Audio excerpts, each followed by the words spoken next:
रासायनिक अभियांत्रिकी क्षेत्रातील एक प्रतिष्ठित व्यावसायिक सदानंद पळणेटकर यांनी 1986 मध्ये ज्ञानप्रबोधिनी बॅचचा एक भाग म्हणून आपला प्रवास सुरू केला. त्यांनी SP कॉलेजमध्ये 12वी सायन्स केलं आणि नंतर केमिकल टेक्नॉलॉजी विद्यापीठ UDCT विभागात प्रवेश घेतला, ज्याला आपण आता ICT मुंबई म्हणून ओळखतो. रासायनिक अभियांत्रिकीसाठी परदेशात शिक्षण घेण्याची संधी असूनही श्रीयुत पळणेटकर यांनी या क्षेत्रातील भारताच्या प्रगतीसाठी म्हणून योगदान करणं निवडलं. NOCILच्या रबर केमिकल्स डिव्हिजनच्या भक्कम पायासह श्रीयुत पळणेटकर यांनी रासायनिक उत्पादन आणि तांत्रिक सेवांच्या गुंतागुंतीचा शोध घेतला. NITIE आत्ताचं IIM मुंबईमधून औद्योगिक व्यवस्थापनातील PG डिप्लोमा घेऊन त्यांचा ज्ञानाचा शोध सुरू राहिला. गोदरेज केमिकल्समध्ये गेल्या 27 वर्षात श्रीयुत पळणेटकर यांनी प्रादेशिक विक्री व्यवस्थापक, प्रमुख ERP प्रणाली अंमलबजावणी आणि थिअरी ऑफ कन्स्ट्रेंट्स वापरून पुरवठा साखळी कार्य बदलणं यासारख्या महत्त्वाच्या भूमिका पार पाडल्या. त्यांनी जागतिक स्तरावर विविध रसायनं यशस्वीपणे सादर केली आणि विशेष रसायनांच्या व्यवसायात महत्त्वपूर्ण योगदान दिलं. सध्या सदानंद मेड इन इंडिया रसायनांच्या विकासामध्ये आणि जागतिक मान्यता मिळवण्यात महत्त्वाची भूमिका बजावतात. 30 देशांमधील त्यांच्या विस्तृत प्रवासाने भारताला केवळ रसायनांमध्ये स्वयंपूर्ण म्हणून प्रस्थापित केलं असं नाही, तर देशासाठी मौल्यवान असं परकीय चलनही मिळवून दिलं. सदानंद पळणेटकर हे रसायनशास्त्रातील शिक्षण, करिअरचे विविध पर्याय, या क्षेत्रात काम करण्याचे फायदे आणि तोटे या सगळ्याच बाबत आपल्याला आज मार्गदर्शन करणार आहे. नमस्कार विद्यार्थी मित्रांनो, माझं नाव सदानंद पळणेटकर. मी मुंबईच्या UDCT म्हणजे आत्ताच्या ICT या संस्थेमधून केमिकल इंजिनिअरिंग कंप्लीट केलेलं आहे आणि त्याच्यानंतर मी मुंबईच्याच NITI नावाच्या, ज्याला आता Indian institute of management Mumbai म्हणतात, या संस्थेमधून मॅनेजमेंटचा कोर्स कंप्लीट केलेला आहे आणि मी एका इंडस्ट्रीमध्ये कार्यरत आहे. मी आता तुमच्याशी बोलणार आहे केमिकल इंजिनिअरिंग या विषयातल्या संधी याबद्दल. पण ह्या विषयामध्ये पूर्ण खोलात जाण्या अगोदर गेल्या 10 वर्षात काय काय झालं आहे आणि विशेषतः गेल्या 2-3 वर्षामध्ये जो कोरोनाचा उद्रेक झाला होता, COVID-19चा, त्याच्यामुळे काय काय बदल झाले आहेत याच्याबद्दल जरा बोलूयात. COVID-19मध्ये सगळ्यांना एक महत्त्वाची गोष्ट करायला भाग पाडली, ती म्हणजे की एकमेकांना स्पर्श न करणे किंवा दुरून कसं काम करणे. तर या विषयावर केमिकल इंडस्ट्रीमध्ये बरेचसे प्रयोग झाले आणि बऱ्याच ठिकाणी ते यशस्वी पण झाले. कित्येक ठिकाणी जिथे 10 माणसं काम करायची तिथे 2 माणसं प्रत्यक्ष फील्डवर आणि बाकीची 4 ते 5 माणसं ही त्यांच्या घरून किंवा त्यांच्या कार्यालयामधून काम करत होती आणि जो त्यांना गायडन्स लागायचा तो ते दूरध्वनीद्वारे किंवा ज्याला तुम्ही मोबाईल म्हणता त्याद्वारे करत होती. म्हणजे एखादा पंप बिघडला किंवा एखादं मशीन बिघडलं तर तिकडचा जो ऑपरेटर असायचा तो त्याच्या वरिष्ठांना त्याचं चित्रीकरण करून पाठवायचा की असा असा फॉल्ट आहे किंवा असं असं हे बिघडलेलं आहे आणि मग त्याचे वरिष्ठ घरी बसून किंवा त्यांच्या कार्यालयामध्ये बसून त्याच्यावर विचार करायचे आणि जे उत्तर येईल ते त्याला पाठवायचे. किंवा कधीकधी ऑनलाईन, म्हणजे तो माणूस तिथे पंप रिपेअर करतोय किंवा ते मशीन रिपेअर करतोय आणि त्याचे साहेब किंवा त्याचे वरिष्ठ अधिकारी त्याला मार्गदर्शन करतायत, असं पण घडलेलं आहे. याच्या व्यतिरिक्त बरेचसं संशोधनसुद्धा, म्हणजे बरेच लोक जे इंडस्ट्रीमध्ये काम करत नाहीत त्यांची संशोधनं ही कम्प्युटर्सवर जास्त वेगाने व्हायला लागली. बऱ्याच लोकांनी कृत्रिम बुद्धिमत्तेचा उपयोग केला, बऱ्याचशा गोष्टींमध्ये कम्प्युटर्सचा उपयोग केला आणि जी गोष्ट ते स्वतः एखादा प्रोग्राम बनवून किंवा स्वतः हाताने लिहून करत असतील त्याच्याऐवजी ती वेगात कशी होईल आणि एकाऐवजी 3-4 लोकांचा किंवा 3-4 कम्प्युटर्सचा किंवा कृत्रिम बुद्धिमत्तेचा उपयोग करून ती जलद कशी करता येईल याच्यावर विचार केला आणि त्याच्यावर उपाय शोधून काढले. तुम्हाला आश्चर्य वाटेल की जे कोरोनावर वॅक्सिन डेव्हलप झालं किंवा कोरोनाची जी लस तयार झाली ती लस आपण इतक्या वेगाने कशी तयार केली, तर त्याच्याकरतासुद्धा ज्याला म्हणतात मल्टी लेवल प्रोसेसिंग, एकाच वेळी अनेक शास्त्रज्ञ बऱ्याच प्रयोगशाळांमधून काम करत होते आणि एखादी गोष्ट अशा सिरीजमध्ये एकानंतर एक करण्याऐवजी त्यांनी त्यांच्या जबाबदाऱ्या वाटून घेतल्या आणि ज्याला पॅरलल प्रोसेसिंग किंवा मल्टी लेवल प्रोसेसिंग असं म्हणतात, त्या प्रकारे करून कोरोनाची लस जी तयार केली त्याचा कालावधी जनरली 5 ते 6 वर्ष लागला असता, त्याच्याऐवजी आपण 1 वर्षात लस तयार केली. तर हे जे सगळे विविध बदल झाले ते गेल्या 10 वर्षामध्ये आपल्याला दिसून येतील. आता रासायनिक अभियंता म्हणजे केमिकल इंजिनियर किंवा रसायनशास्त्रज्ञ ह्याच्यामध्ये काय फरक आहे आपण जाणून घेऊया. रसायनशास्त्रज्ञ जो असतो तो एखादा पदार्थ कसा बनवायचा किंवा त्याच्याकरता एखादा कॅटलिस्ट आपण जो लागतो तो ह्या कॅटलिस्टच्या ऐवजी दुसरा कॅटलिस्ट कसा वापरायचा किंवा ह्या गोष्टीसाठी 10 मिनिट लागणार असतील हे बनवण्यासाठी तर ते 5 मिनिटात कसं बनवायचं ह्याच्यावर तो शास्त्रज्ञ जो रसायनशास्त्रज्ञ असतो तो काम करतो. पण तो जो हे काम करतो तो एका प्रयोगशाळेत करत असतो आणि ते मोठ्या प्रमाणावर कसं करायचं म्हणजेच इंडस्ट्रीयल लेवलला कसं करायचं त्याच्याकरता जे स्केलअप लागतं ते करण्याचं काम हा रसायन अभियंता करतो. तर आपल्याला आता मी हा शर्ट घातला आहे किंवा आपण जे कपडे घालतो त्याच्याकरता जे केमिकल फायबर्स तयार करायला लागतात ते प्रयोगशाळेत करणं वेगळं आणि हजारो कोटी लोकांना जे लागणारे कपडे आहेत ते तयार करणं कारखान्यामध्ये वेगळं. तर त्याच्याकरता लागणारी जी यंत्रसामुग्री असते त्याच्याकरता लागणारा वेळ कसा कमी करता येईल ह्या सगळ्या गोष्टींचं जे सायन्स आहे ते केमिकल इंजिनिअरिंग ते काम रसायन अभियंता करतो. आता रसायन अभियंत्याला काय काय संधी असतात त्याच्या कोर्स कंप्लीट झाल्यानंतर याच्याविषयी बघूयात. तर रसायन अभियंते हे एखाद्या कारखान्यामध्ये काम करू शकतात किंवा एखाद्या डिझाईन फर्ममध्ये काम करू शकतात जिथे ते केमिकल बनवणारे जे कारखाने असतात त्यांचं डिझाईन करण्याचं काम हे रसायन अभियंते करतात. त्याच्याशिवाय मटेरियल्स हँडलिंग हा पण एक प्रकार असतो जिथे खाणींमध्ये लोक काम करतात तिथे तुम्हाला बऱ्याचशा विविध केमिकल्सला हँडल करायचं असतं त्याच्यामध्ये काम केमिकल इंजिनियर किंवा रसायन अभियंते करतात. आणि रसायनशास्त्रज्ञ जे असतात त्यांचं जास्त करून काम जे असतं ते संशोधनावर असतं. ते शक्यतो एखाद्या मास स्केल प्रोडक्शन म्हणजे मोठ्या प्रमाणावर गोष्ट तयार करणाऱ्या कारखान्यामध्ये काम करत नाहीत. जर ते काम करत असतील तर त्यांचं काम असतं ती जी पद्धत आहे बनवण्याची एखादी गोष्ट बनवण्याची एखादं रसायन बनवण्याची ती अजून चांगली कशी करता येईल किंवा अजून कमीत कमी वेळेत कशी करता येईल ह्याच्यावर संशोधन करायचं काम हे BSc MSc किंवा PhD जे लोक करतात रसायनशास्त्रामध्ये त्यांचं असतं. तर हा फरक झाला रसायन अभियंत्याचं काम आणि रसायनशास्त्रज्ञ जे BSc MSc PhD करतात त्याच्यामध्ये. आता तुम्ही म्हणाल की एखाद्या मुलाला जीवशास्त्र या विषयात फार इंटरेस्ट नाही आहे तर त्यांनी काय करायचं. तर 10वी नंतर तुम्हाला रसायनशास्त्र किंवा रसायन अभियंता व्हायचं असेल केमिकल इंजिनियर व्हायचं असेल तर PCM म्हणजे फिजिक्स केमिस्ट्री आणि मॅथमॅटिक्स हे 3 विषय घेणं अनिवार्य आहे. पण जर चौथा विषय जीवशास्त्र किंवा बायोलॉजी तुम्हाला नको असेल तर तुम्ही काय घेऊ शकता तर जिओग्राफी किंवा जिओलॉजी म्हणजे भूगोल किंवा भूगर्भशास्त्र किंवा आजकालची मुलं त्याच्यामध्ये माहिती तंत्रज्ञान म्हणजे इन्फॉर्मेशन टेक्नॉलॉजी किंवा संगणक शास्त्र कम्प्युटर सायन्स ह्याचे विषय घेतात. आणि जर तुम्हाला बायोलॉजी घ्यायचं नसेल किंवा जीवशास्त्र घ्यायचं नसेल तर माझ्या मते तुम्ही लोकांनी संगणक तंत्रज्ञान किंवा माहिती तंत्रज्ञान ह्या विषयात रस घ्यावा. कारण ह्याचा पुढे केमिकल इंजिनिअरिंग किंवा रसायन अभियंत्याबरोबर ह्याची चांगली सांगड घालून तुम्हाला आता जे डिजिटल किंवा आर्टिफिशियल इंटेलिजन्स किंवा कृत्रिम बुद्धिमत्ता वापरून जे पदार्थ तयार करायचं शास्त्र पुढे येते त्याच्याकरता फार उपयोग होईल. आता रसायन अभियंता होण्याकरता कुठल्या परीक्षा द्याव्या लागतात किंवा कसा त्याला प्रवेश मिळतो. तर शक्यतो 12वी नंतर ज्या विविध प्रवेश परीक्षा असतात त्याच्यामध्ये तुम्हाला सर्वांना माहिती असेल जी जॉईंट एंट्रन्स एक्झामिनेशन आहे JEE जी जास्त करून IITमध्ये प्रवेश मिळवण्याकरता घेतली जाते. पण त्याच प्रवेश परीक्षेचा आधार घेऊन तुम्हाला भारतातल्या बऱ्याचशा रसायन अभियांत्रिकीच्या कॉलेजेसमध्ये और विविध संस्थांमध्ये प्रवेश मिळू शकतो. माझ्या मते भारतामध्ये साधारणतः 500हून जास्त रसायन अभियांत्रिकी महाविद्यालय आहेत. त्याच्यामध्ये सगळ्यात जे प्रसिद्ध आहे ते मुंबईचं इन्स्टिट्यूट ऑफ केमिकल टेक्नॉलॉजी ज्याचं पूर्वीचं नाव UDCT होतं. त्याच्याशिवाय सुद्धा Harcourt Butler technological institute HBTI Kanpur किंवा Indian institute of petroleum Dehradun किंवा IICT हैदराबाद अशी विविध स्पेशलाइज्ड किंवा वेगळ्या प्रकारचं ज्ञान देणारी पण केमिकल क्षेत्राशी संबंधित अशी कॉलेजेस आहेत. तर या विविध शैक्षणिक संस्थांमध्ये प्रवेश घेण्याकरता तुम्हाला प्रवेश परीक्षा द्यायला लागतात आणि ह्या प्रवेश परीक्षा साधारणतः जानेवारी आणि एप्रिलमध्ये होतात ज्या IIT JEE किंवा मेन्स किंवा ॲडव्हान्ससाठी असतात त्या. याच्याशिवाय प्रत्येक राज्य भारतातलं त्यांच्या राज्याकरता स्वतःची एक सेंट्रल इंजिनिअरिंग टेस्ट कंडक्ट करते. महाराष्ट्रात ज्याला MST CET म्हणतात अशा विविध राज्यामध्ये परीक्षा होतात. त्या शक्यतो तुमची 12वीची बोर्डाची परीक्षा झाल्यानंतर घेतात म्हणजे मे किंवा जूनमध्ये ह्या परीक्षा असतात.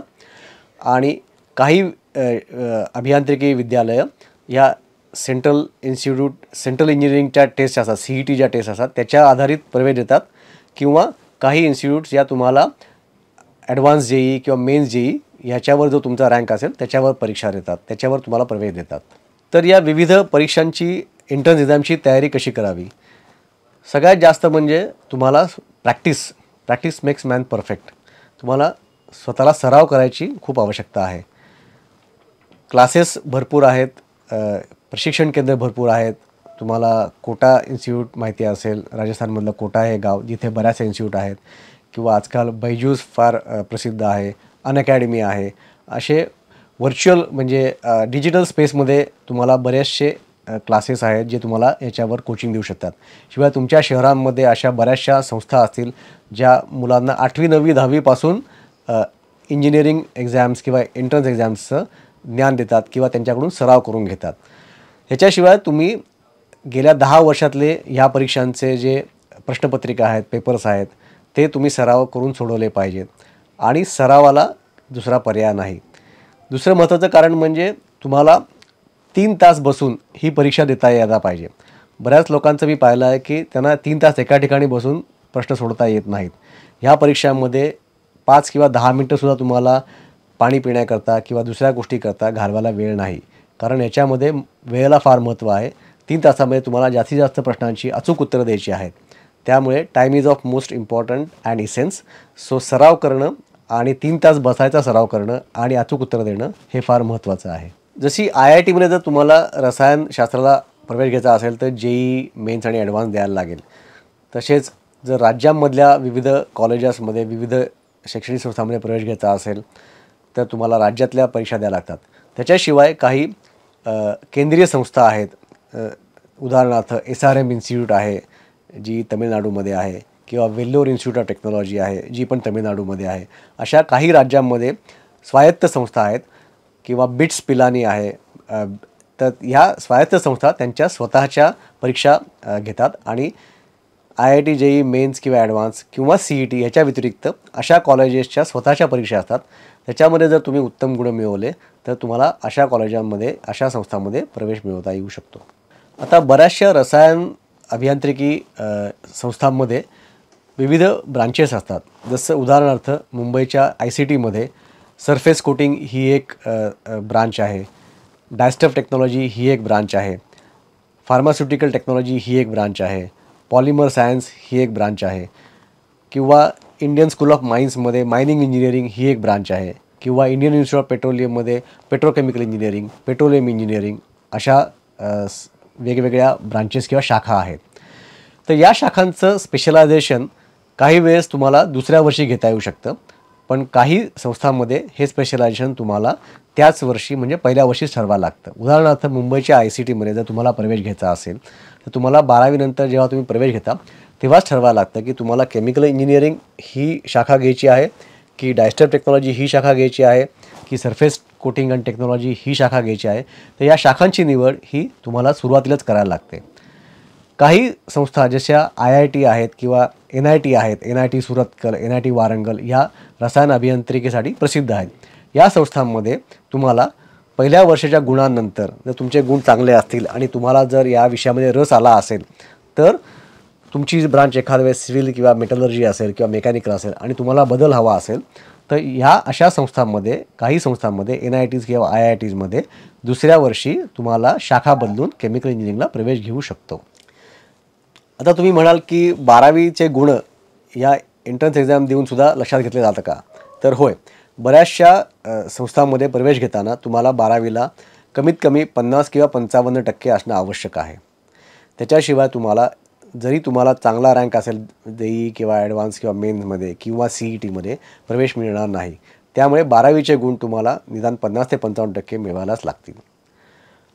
आता आपण रसायन अभियांत्रिकीमधल्या काही विषयांबद्दल बोलू की रसायन अभियांत्रिकीमध्ये काय काय विषय समाविष्ट केलेले आहेत. जर तुम्ही बघाल तर पहिल्या वर्षी तुम्हाला रसायनशास्त्राच्याच विविध शाखांचा अभ्यास करायला लागतो. म्हणजेच organic chemistry, physical chemistry, inorganic chemistry, electrochemical chemistry अशा विविध शाखांचा डीपमध्ये जाऊन म्हणजे खोलात जाऊन अभ्यास करायला लागतो. याच्याशिवाय फिजिक्स, मॅथमॅटिक्स हे जे महत्त्वाचे शास्त्रीय सब्जेक्ट आहेत, शास्त्रीय विषय आहेत, त्याच्यावर पण अभ्यास करायला लागतो. त्याच्यानंतर तुम्हाला फंडामेंटल्स ऑफ कम्प्युटिंग म्हणजे कम्प्युटर सायन्सचा पण पहिल्या वर्षी अभ्यास करायला लागतो.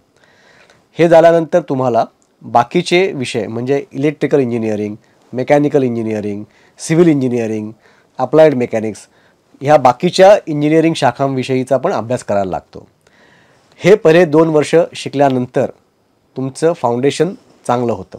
त्याच्यानंतर मग खरे रसायनशास्त्राचे किंवा रसायन अभियांत्रिकीचे विषय सुरू होतात. या विषयांमध्ये heat transfer, mass transfer, chemical reaction engineering. Chemical reaction engineering म्हणजे एखादी केमिकल रिॲक्शन जेव्हा होत असते, प्रक्रिया पार पडत असते, 2 अणूमधून एक रेणू निर्माण होत असतो, त्यावेळेस कॅटलिस्टचा किती भाग असतो, तुम्हाला किती अणू लागतील, किती रेणू लागतील किंवा त्याचा वेग किती असेल, आणि जर तुम्ही कॅटलिस्टचा वापर केलात तर संप्रेरकाचा वापर केलात तर त्याचा वेग कसा वाढू शकतो, ह्या विषयाचं जे सखोल ज्ञान असतं तो विषय म्हणजे केमिकल रिॲक्शन इंजिनिअरिंग. याच्याशिवाय तुम्हाला लांबवर बसून, कारण ही जी रसायनं असतात ही हँडल करणं किंवा त्यांच्याशी हाताचा किंवा शरीराचा संबंध न आणता कसं काम करता येईल ह्याच्याकरता त्याला रिमोटली ऑपरेशन म्हणतात, त्याला म्हणतात प्रोसेस कंट्रोल. लांब बसून तुम्हाला 10 किलो पाणी पर तास असं सोडता आलं पाहिजे किंवा 5 किलो पाणी दर तास एखादं रसायन सोडता आलं पाहिजे. त्याच्याकरता त्याचा जो वॉल्व असतो तो कसा कंट्रोल करायचा लांब बसून, किंवा एखाद्या संयंत्रामध्ये जर दबाव निर्माण झाला असेल, प्रेशर निर्माण झाला असेल तर ते प्रेशर बाहेर बसून कसं कमी करता येईल, ऑटोमॅटिक कंट्रोल कसे करता येईल, ह्या विषयाचं जे ज्ञान असतं त्याला इंडस्ट्रियल प्रोसेस कंट्रोल असं म्हणतात. तो IPC हा एक महत्त्वाचा विषय असतो. ह्याच्याशिवाय advance mathematics, advance design of equipments म्हणजेच एखाद्या पदार्थाचं शुद्धीकरण जर करायचं असेल, 2 किंवा 3 पदार्थ एकाचं मिश्रण असेल तर त्याच्यातून तुम्ही प्रत्येक पदार्थाचा जो बॉइलिंग पॉईंट असतो त्याचा वापर करून तुम्ही ते पदार्थ सेपरेट करू शकतात. तर त्याच्याकरता एक विशिष्ट उपकरण वापरलं जातं, त्याचं नाव आहे डिस्टिलेशन कॉलम. तर त्याचं डिझाईन कसं करायचं, त्याच्यामध्ये तुम्ही काय काय विविध प्रकार आणू शकता आणि ते वेगात कसं करू शकता किंवा कमी ऊर्जा वापरून कसं करू शकता, याचं जे सायन्स आहे त्याला मास ट्रान्सफर ऑपरेशन्स किंवा युनिट ऑपरेशन्स म्हणतात. त्याच्याशिवाय क्रिस्टलायझेशन, फिल्ट्रेशन अशी विविध युनिट ऑपरेशन असतात. ह्याविषयीचं ज्ञान तुम्हाला त्या 3ऱ्या किंवा 4थ्या वर्षी शिकायला लागतं.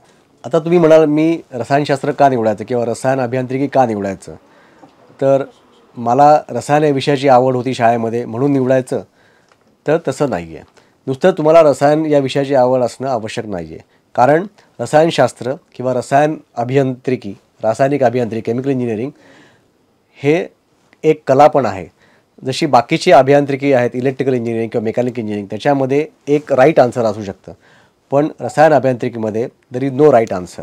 तुम्ही एखादी रिॲक्शन अशा प्रकारे पण कंप्लीट करू शकता किंवा दुसऱ्या एखाद्या प्रकारे पण कंप्लीट करू शकता, आणि प्रत्येक रिॲक्शनला लागणारा वेळ आणि त्यातून निघणारे पदार्थ वेगळे असू शकतात. तर रसायन अभियांत्रिकी हे इतर अभियांत्रिकीपेक्षा ह्याच्याकरता वेगळं आहे, कारण हे एक आर्ट पण आहे आणि सायन्स पण आहे, एक शास्त्र पण आहे आणि एक कला पण आहे. त्यामुळे रसायन अभियांत्रिकी ह्या शाखेला बराचसा स्कोप पण आहे. त्याला म्हणतात मोस्ट वर्सटाईल ब्रांच. तुम्ही बरेचसे रसायन अभियंते हे कम्प्युटरशास्त्रामध्ये पेंटियम चिप निर्माण करणाऱ्या कारखान्यात काम करताना पाहाल, किंवा बरेचसे रसायन अभियांत्रिकी लोक तुम्ही एखाद्या शेअर ट्रेडिंग इन्स्टिट्यूटमध्ये पाहाल, तुम्ही रसायन अभियांत्रिकी केलेले लोक कमॉडिटी ट्रेडिंगमध्ये पाहाल, कारण ही एक वर्सटाईल अशी ब्रांच आहे. आता रसायन अभियांत्रिकीचे फायदे म्हणाल तर भरपूर आहेत. तुम्हाला वेगवेगळ्या क्षेत्रामध्ये काम करता येतं. रसायन अभियांत्रिकीचं जे काम असतं ते तुम्ही तुमच्या कार्यालयामध्ये बसूनसुद्धा एखादा प्रोडक्शन प्लांट किंवा संयंत्र चालवू शकता. पण याच्यामध्ये कधीकधी तोटे पण आहेत. जर एखाद्या माणसाला एखाद्या केमिकलची ॲलर्जी असेल तर तो मनुष्य एखाद वेळेस केमिकल अभियांत्रिकी करून एखाद्या कारखान्यामध्ये काम करू शकणार नाही. ह्याच्याशिवाय मला रसायन अभियांत्रिकीचा तोटा काही दिसू शकत नाही. जर एखाद्या माणसाला एखाद्या गोष्टीची ॲलर्जी असेल किंवा एखाद्या वासाची ॲलर्जी असेल तरच त्या माणसाला तोटा असा आहे असं म्हणू शकतो. त्याच्याशिवाय मला रसायन अभियांत्रिकीचा काही तोटा आहे असं वाटू शकत नाही. आता काही संस्था आहे ज्या म्हणतात की रसायनं तयार करताना आपण बरंचसं एन्व्हायरमेंट जे आहे, वातावरण आहे ते प्रदूषित करतो. तर ह्याच्यावर ज्या कंपन्या किंवा ज्या संस्था हे तयार करतात त्याच जबाबदार आहेत. त्याला आपण रसायन अभियांत्रिकीला दोष देऊ शकत नाही किंवा रसायनांच्या कारखान्यांना दोष देऊ शकत नाही. ह्याच्यावर रासायनिक अभियंत्यांनी बरेचसे उपाय शोधून काढलेले आहेत आणि भारतामध्ये सुद्धा अशा बऱ्याचशा संस्था किंवा बऱ्याचशे कारखाने आहेत ज्याला म्हणतात झिरो लिक्विड डिस्चार्ज किंवा झिरो पोल्युटंट डिस्चार्ज. ते सर्व प्रदूषित पाणी हे व्यवस्थित ट्रीटमेंट करून व्यवस्थित साफ करून परत वापरतात आणि दूषित पाणी ते कुठल्याही नदीमध्ये किंवा सागरामध्ये सोडत नाहीत. तर रसायन अभियांत्रिकीबद्दल काही लोक प्रचार करतात की ते वातावरणाला प्रदूषित करतं किंवा पाण्याला प्रदूषित करतं. तर ह्याच्यावर सर्व अभियंत्यांनी उपाय शोधून काढलेले आहेत. आता रसायन अभियांत्रिकी पूर्ण झाल्यानंतर तुम्हाला कोणत्या प्रकारच्या नोकऱ्या किंवा जॉब मिळू शकतात. तर रसायन तयार करणारे कारखाने किंवा कारखाने तयार करण्याकरता लागणारी इक्विपमेंट्स तयार करणारे, म्हणजे एखादा हीट एक्सचेंजर तुम्हाला बनवायचं असेल किंवा एखादं संयंत्र बनवायचं असेल तर ते कसं बनवायचं, त्याचं डिझाईन कसं करायचं. तर डिझाईन इंजिनिअरिंग हा पण एक जॉब असतो. त्याच्यानंतर फॅब्रिकेशन म्हणजे ते उपकरण डिझाईन केल्यानंतर ते स्वतः बनवायचं कसं, त्याची जोडणी कशी करायची, हा पण एक जॉब असू शकतो. तर डिझाईन, फॅब्रिकेशन आणि प्रत्यक्षात त्या रसायनाची निर्मिती करणारे कारखाने म्हणजेच आपल्या रिफायनऱ्या, पेट्रोलियम जिथे पेट्रोल आणि डिझेल तयार होतं किंवा नैसर्गिक वायूपासून प्लॅस्टिक बनवलं जातं, तर असे कारखाने. तर हे उद्योग झाले एकदम रसायन अभियांत्रिकीशी निगडीत. पण ह्याच्याशिवायसुद्धा जर तुम्हाला रसायनशास्त्रातलं खूपच ज्ञान असेल किंवा तुम्हाला जर थोडासा इकॉनॉमिक्स सेन्स असेल किंवा तुम्ही जर त्याच्यानंतर मास्टर्स इन बिझनेस ॲडमिनिस्ट्रेशन किंवा इंडस्ट्रियल मॅनेजमेंट किंवा इकॉनॉमिक्सचा अभ्यास केला असेल तर रसायन अभियंत्यांना कमॉडिटी ट्रेडिंग ह्या गोष्टीमध्ये सुद्धा किंवा ह्या विषयामध्ये सुद्धा किंवा ह्या प्रकारच्या नोकऱ्यासुद्धा मिळू शकतात. कारण त्याच्यामध्ये तुम्हाला त्या प्रत्येक मेटलचं, त्या प्रत्येक मिनरलचं ज्ञान लागतं. त्याचं उत्पन्न किती आहे, त्याचं उत्पादन किती आहे, त्याला उत्पादन करायला खर्च किती लागतो, त्यानंतर त्याचा उपयोग कुठे होतो. उदाहरणार्थ लिथियम आयन बॅटरीज ह्या आता सध्या फार प्रसिद्ध होत आहेत कारण इलेक्ट्रिक व्हेकलसाठी. तर लिथियम आयन बॅटरी बनवण्याकरता तुम्हाला कुठलं खनिज लागणार आहे, त्याच्याकरता तुम्हाला किती खर्च येणार आहे, त्याचे कारखाने किंवा त्याचे जे रिसोर्सेस आहेत, त्याच्या ज्या खाणी आहेत त्या कुठल्या देशामध्ये आहेत, ह्याच्यावर अभ्यास करून तुम्ही कमॉडिटी ट्रेडिंग करू शकतात. ह्या मेटलचं कमॉडिटी ट्रेडिंग करू शकता. किंवा क्रूड ऑइल आहे किंवा नॅफ्ता आहे, बेन्झिन आहे, असे जे मोठे पदार्थ आहेत जे लाखो टनांवारी ट्रेडिंग होतात, आंतरराष्ट्रीय ट्रेडिंग होतं, ह्याच्यामध्ये सुद्धा रासायनिक अभियंत्यांना चांगला वाव आहे.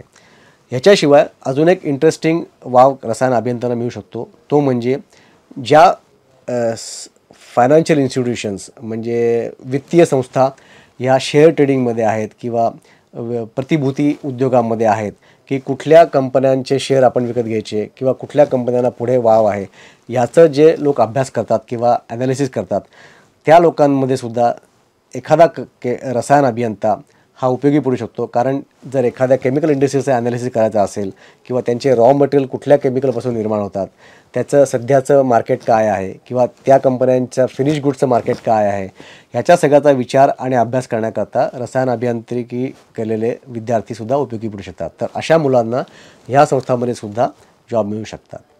आता तुम्हाला वेतन किती मिळू शकतं, तर वेतनाचे पण बरेच प्रकार आहेत. साधारणतः 4 ते 6 लाख असं ॲव्हरेज वेतन तुम्हाला दरवर्षी मिळू शकतं. पण काही उद्योग असे आहेत किंवा काही जॉब्स असे आहेत याच्यामध्ये तुम्हाला 15-15 दिवस समुद्रामध्ये जिथे तुम्हाला तेल आणि वायू उत्खनन होत आहे अशा रिग्सवर काम करायला लागतं. तर श्लमबर्गर आणि SNF अशा ज्या कंपन्या आहेत ज्या तुम्हाला असे जॉब्स इंजिनियर झाल्यानंतर म्हणजेच रसायन अभियंता झाल्यानंतर लगेच प्रोव्हाइड करू शकतात किंवा देऊ शकतात. आणि अशा कंपन्यांमध्ये तुम्हाला वार्षिक वेतन 40 ते 50 लाखापर्यंत पण मिळू शकतं. तर ही एक मोठी रेंज आहे, 4 ते 6 लाख ते 50 लाख. त्यामुळे भरपूर वाव आहे. तर आत्ता सांगितल्याप्रमाणे रसायन अभियांत्रिकी पूर्ण केल्यानंतर भारतामध्ये विविध कारखान्यांमध्ये किंवा बिझनेस ॲनालिस्ट म्हणून एखाद्या वित्तीय संस्थेमध्ये किंवा कमॉडिटी ट्रेडर म्हणून कमॉडिटीजच्या संस्थांमध्ये तुम्ही काम करू शकता. याच्याशिवाय जर तुम्हाला संशोधनामध्ये रस असेल किंवा मॅनेजमेंटमध्ये रस असेल तर बरेचसे विद्यार्थी हे रसायन अभियांत्रिकी झाल्यानंतर मास्टर्स करता किंवा पदव्युत्तर प्रशिक्षणाकरता भारतामध्ये किंवा भारताबाहेरच्या संस्थांमध्ये भाग घेतात. म्हणजेच मास्टर्स इन टेक्नॉलॉजी किंवा मास्टर्स इन मॅनेजमेंट सायन्स किंवा मास्टर्स इन बिझनेस ॲडमिनिस्ट्रेशन असे कोर्सेस निवडतात. तर ह्याच्याकरता तुम्हाला भारताबाहेर पण जाऊ शकता किंवा भारतामध्ये सुद्धा तुम्हाला या संधी उपलब्ध आहेत. काही लोक फक्त मास्टर्स करूनच थांबत नाहीत, तर काही लोकांना अजून खोलामध्ये या विषयाचा अभ्यास करायचा असतो. तर अशा विद्यार्थ्यांकरता 12वी नंतर जे इंजिनियर करतात, त्याच्यानंतर इंजिनिअरिंगनंतर डायरेक्ट तुम्ही PhD किंवा इंटिग्रेटेड कोर्सेस अशा प्रकारचे सुद्धा तुम्हाला कोर्सेस उपलब्ध आहेत. म्हणजे तुम्ही इंजिनियर झाल्यानंतर 2 वर्ष मॅनेजमेंट करू शकता किंवा इंजिनियर झाल्यानंतर तुम्ही 6 वर्षात मास्टर्स आणि PhD दोन्ही करू शकता. आता काही विद्यार्थी हे भारताबाहेर जातात, त्याच्यानंतर तिथे शिक्षण घेतात, मास्टर्स करतात किंवा PhD करतात. त्याच्यानंतर काही वर्ष तिकडे नोकरी करतात. आता तिकडचे वेतन जे मिळतं आपल्याला ते भारतातल्या वेतनापेक्षा बऱ्याच पटीने जास्त असतं. तर असे काही विद्यार्थी जेव्हा अशी नोकरी करून म्हणजे PhD करून त्याच्यानंतर नोकरी करून भारतात परत येतात, तेव्हा त्यांना इथे ॲडजस्ट करणं थोडंसं अवघड जातं. पण त्याच्याकरता त्यांनी मनाची तयारी केली पाहिजे की तिकडे ज्या तुम्हाला सोयीसुविधा मिळाल्या तेवढ्याच सोयीसुविधा किंवा तेवढ्याच ॲडव्हान्स टेक्नॉलॉजीज भारतामधल्या उद्योगांमध्ये किंवा ऑफिसेसमध्ये उपलब्ध नसतील. परंतु तिकडच्या ॲडव्हान्समेंट्सचा उपयोग करून आणि जे काही पैसे मिळवले आहेत त्याचा वापर करून तुम्ही मेक इन इंडिया साकार करू शकता. म्हणजेच भारतामध्ये स्वतःचा उद्योग सुरू करू शकता. तर स्टार्टअप उद्योगांसाठी भारत सरकारने बऱ्याचशा योजना काढलेल्या आहेत. त्याचा फायदा घेऊन, तुमच्या ज्ञानाचा फायदा घेऊन, तुम्ही जी स्वतः पुंजी तिथे साठवली आहे त्याचा फायदा घेऊन भारतामध्ये तुम्ही नवीन रसायन निर्मितीचे कारखाने काढू शकता किंवा रसायन निर्मिती करणाऱ्या ज्या प्रोसेसेस आहेत त्याचं ॲडव्हान्स ऑप्टिमायझेशन करू शकता. तर स्टार्टअप हा एक मोठा उद्योग होऊ शकतो जे विद्यार्थी भारताबाहेर जाऊन काम करून परत येणार आहेत त्यांच्यासाठी. आता भारतातल्या बऱ्याच विद्यार्थ्यांना रसायन अभियांत्रिकी पूर्ण केल्यानंतर लगेचच त्यांच्या इच्छेनुसार किंवा चांगल्या वेतनाच्या नोकऱ्या मिळत नाहीत. तर याच्याकरता त्यांना काय करता येईल, तर पायपिंग डिझाईन इन इंजिनिअरिंग किंवा प्रोसेस सिम्युलेशन असे वेगवेगळे एन्हान्स स्किल्सचे कोर्सेस आहेत की ज्याच्यामध्ये तुम्हाला सामान्य एखाद्या रसायन अभियांत्रिकीच्या किंवा रसायनशास्त्राच्या उद्योगाच्या मध्ये तुम्हाला जर जॉब मिळाला नसेल तर तुम्ही असे स्पेशल एन्हान्स स्किल अवगत करून त्याच्यामध्ये स्पेशलाइज्ड कंपन्यांमध्ये जॉब मिळू शकता. ह्याच्याशिवाय आजकाल जे कृत्रिम बुद्धिमत्तेवर लोक विविध अभ्यास करत आहेत त्याचा वापर तुम्हाला रसायन उद्योगामध्ये कसा करता येईल ह्याच्याकरताचे बरेचसे कोर्सेस उपलब्ध आहेत. मशीन लर्निंग, आर्टिफिशियल इंटेलिजन्स अशा 2 प्रकारच्या कोर्सेसचा तुम्ही अभ्यास करू शकता आणि त्याचा वापर तुम्ही रसायन अभियांत्रिकी किंवा रसायन तयार करण्याकरताच्या कारखान्यामध्ये कसा वापर करता येईल हे विचार करून अशा प्रकारच्या उद्योगामध्ये पण सहभागी होऊ शकता. आता बऱ्याचशा रसायन अभियंत्यांना लगेचच नोकऱ्या मिळत नाहीत. त्याच्यामध्ये काही भाग असे असतात किंवा ज्यांचा जेव्हा इंटरव्ह्यू होतो किंवा जेव्हा ते रिटर्न एक्झाम देतात एखाद्या कंपनीमध्ये जॉब घेण्याकरता तेव्हा त्या काही गोष्टींमध्ये कमी पडतात. आता ह्या गोष्टी काय असू शकतात, या मुलांचा अभ्यास तर चांगला झालेला असतो, ज्याला म्हणतात हार्ड स्किल्स. त्यांना रसायनशास्त्राबद्दल, हीट ट्रान्सफर, मास ट्रान्सफर या विषयाबद्दल बरंच ज्ञान असतं. परंतु ही मुलं सॉफ्ट स्किल्समध्ये कमी पडतात. म्हणजे वरिष्ठांशी बोलायचं कसं किंवा तुमच्या मनात एखादी कल्पना आली, आयडिया आली तर ती तुम्ही एक्सप्रेस कशी करू शकता, कम्युनिकेशन स्किल्स. तर ह्या सगळ्या गोष्टींना सॉफ्ट स्किल्स म्हणतात. किंवा एखाद्या कंपनीमध्ये जर तुम्ही कामाला लागणार असाल तर तुम्ही 20-22 वर्षाचे अभियंते असणार, पण त्या कंपनीमध्ये आधीपासून काम करणारे लोक 50 वर्षे असतात, 40 वर्षे असतात, तुमच्यापेक्षा वयस्कर असतात. अशा लोकांना कसं हाताळायचं, त्यांच्या समस्या काय, त्यांची सायकॉलॉजी काय असते, ह्या सगळ्या गोष्टी जर आपल्याला कळून घ्यायच्या असतील तर ह्याच्याकरता सॉफ्ट स्किल्स असणं फार महत्त्वाचं असतं, जे आपल्याला दुर्दैवाने आपल्या इंजिनिअरिंग कॉलेजेसमध्ये किंवा अभियांत्रिकी कॉलेजेसमध्ये शिकवलं जात नाही. तर ह्याच्याकरता सॉफ्ट स्किलचे काही कोर्सेस जर तुम्ही केलेत तर त्याचा तुम्हाला उपयोग जॉब मिळवण्याकरता किंवा जॉब मिळाल्यानंतरसुद्धा रोजच्या जीवनामध्ये कामगारांकडून, वरिष्ठांकडून आणि तुमच्या कनिष्ठांकडून काम करून घेण्यात फार उपयोग होऊ शकतो. तर विद्यार्थी मित्रांनो, आत्तापर्यंत आपण रसायन अभियांत्रिकी शाखा म्हणजे काय, त्याला प्रवेश कसा घ्यायचा, त्याच्याकरता कशी तयारी करायला लागते किंवा त्या शाखेमध्ये उपलब्ध असलेल्या संधी या सगळ्या गोष्टींचा विचार केला. तर माझ्या मते तुम्हाला थोडी तरी माहिती मिळाली असेल आणि याचा उपयोग तुम्हाला तुमच्या करिअरचा चॉईस किंवा निवड करण्याकरता होईल ह्याच्याकरता. आणि तुम्ही जे काही विषय निवडाल किंवा जी काही शाखा निवडाल त्याच्यात तुम्ही यशस्वी व्हाल याच्याकरता माझ्याकडून शुभेच्छा. धन्यवाद. गेल्या 10 वर्षातील बदल. आर्टिफिशियल इंटेलिजन्सचा वापर करून केमिकल इंजिनिअरिंग क्षेत्रात बरंच काम केलं जात आहे. कोविडच्या काळात आणि त्यानंतर अनेक उद्योगांमध्ये रिमोटने प्लांट चालवले जातात. पर्यवेक्षक दूरस्थपणे मार्गदर्शन करत असल्याने आता 3 जणांचं काम एका माणसाकडूनच केलं जात आहे. AIचा वापर करून काही मोठं संशोधन कार्य केलं जात आहे. केमिकल इंजिनिअरिंग आणि केमिस्ट्री यामधील फरक. केमिकल इंजिनिअरिंगमध्ये अप्लाइड केमिस्ट्रीचा वापर केला जातो. शुद्ध रसायनशास्त्र अर्थात BSc किंवा MSc म्हणजे रेणूंचा अभ्यास, नवीन रेणू कसे विकसित करायचे इत्यादी. सहसा हे अनुप्रयोग संशोधन आणि विकास क्षेत्रात असतात. पात्रता. PCM सह 12वी आणि चौथा विषय हा जीवशास्त्र, भूगोल, IT, संगणक विज्ञान किंवा कॉलेजमध्ये जे काही उपलब्ध केलं जात आहे ते असू शकतं. प्रवेश. प्रवेश हा प्रवेश परीक्षेच्या माध्यमातून होतो. JEE मेन्स आणि ॲडव्हान्स्ड, MHT CET महाराष्ट्रासाठी. प्रत्येक राज्याची स्वतःची प्रवेश परीक्षा असते. SRM, VIT वेल्लोर यासारख्या खाजगी संस्थांना स्वतःची प्रवेश परीक्षा आहे. यातील बहुतांश परीक्षा या जानेवारी ते एप्रिल या कालावधीमध्ये घेतल्या जातात. MHT CET मात्र मे महिन्यात घेतली जाते.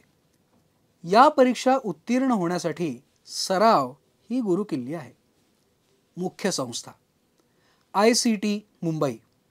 संपूर्ण भारतातील 26 IIT, NIT REC, विशेषतः सुरतकल आणि वारंगल. धनबादमधील खाण संस्था. डेहराडूनमधील Indian institute of petroleum, HBTI Kanpur. अभ्यासक्रमाचा कालावधी. केमिकल इंजिनिअरिंग 4 वर्षांचा आहे. काही कॉलेजमध्ये 5 वर्षांचा इंटिग्रेटेड MTech हा कोर्सही उपलब्ध केला जातो. NMIMS मुंबई इथे इंटिग्रेटेड 4 वर्षांचं इंजिनिअरिंग आणि 1 वर्षाचं मॅनेजमेंट हा कोर्स उपलब्ध केला जातो. ICTमध्ये विद्यार्थ्यांना surface coating, plastic engineering, iStep technology अशा स्पेशलायझेशनचा पर्याय निवडावा लागतो. इतर संस्थांमध्ये विद्यार्थी प्रथम वर्षाची सुरुवात physical chemistry, organic chemistry, inorganic chemistry, analytical chemistry, physics आणि मॅथेमॅटिक्स या विषयांपासून करतात आणि दुसऱ्या वर्षापासून त्यांच्याकडे उष्णता हस्तांतरण, mass transfer, chemical kinetics, process control optimization असे विषय उपलब्ध आहेत. नोकरीच्या संधी. केमिकल इंजिनिअरिंग पदवीधर biomedicine, vaccine development, electric vehicle, AI अर्थात आर्टिफिशियल इंटेलिजन्स या क्षेत्रात काम करू शकतात. ते बँका, फायनान्शियल ट्रेडिंग ऑर्गनायझेशनमध्येही बिझनेस ॲनालिस्ट म्हणून काम करू शकतात. Production engineer, design engineer, material engineer, process engineer अशा पदांची भरती होऊ शकते किंवा ते PhD करून संशोधनातही पुढे जाऊ शकतात.